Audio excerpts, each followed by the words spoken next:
I'm watching it on the TV and our players are making zero mistakes, then I'll talk about or worry about the umpires making mistakes.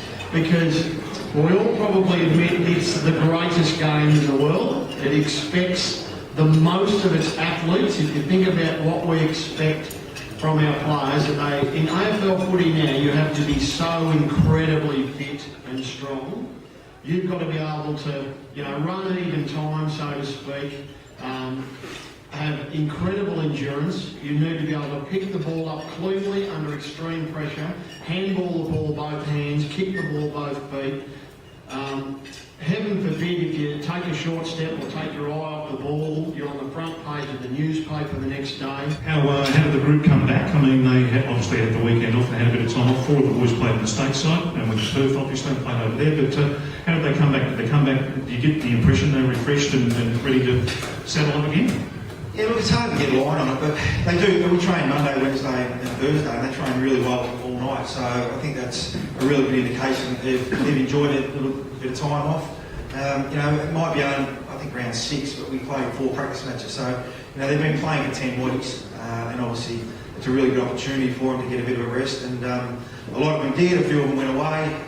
Obviously, a few of them lived down down Geelong way, so they just sort of went half an hour down the coast and spent a couple of days in the surf. So it was a really good timing, I think, for everyone to be able to just take a deep breath and move into this next phase of the season. Well, you're wearing the right colours today. Let's hope that your sponsorship today and your partnership with this football club brings us 4 points. Definitely. We all need to do a rain dance because apparently the boys will play much better in the wet. And my son is going to freak out because he's been trying for over 20 years to get me to wear Tigers colours. Good on you, Darren. Thanks for the challenge in making people think about the city of Wyndham in a different way to what they probably currently perceive the place to be. Yeah, great question. The biggest challenge is the perception. Okay, the perception is that we're a bit of a poorer cousin. Yes. And excuse this term, but I'm going to use it. But we're a little bit half pregnant. We're not metro. We're not regional.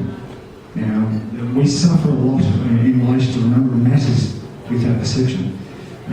We could qualify for a broader range of regional funding, for example, in relation to some major key issues such as education and training, and a whole raft of issues. So from my perspective, my agenda and vision is very clear.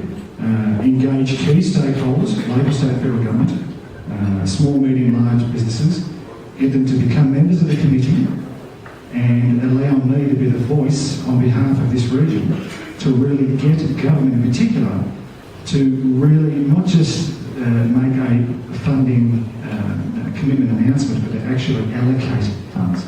And I think we're making inroads in that. I mean, there was an announcement from Minister Guy on May 2 in relation to a $72 million funding commitment for major works in the region, such as the Sneeds Road Diamond Interchange, upgrades to the Hoppers Lane and Princess Highway intersections there. So we're starting to make inroads.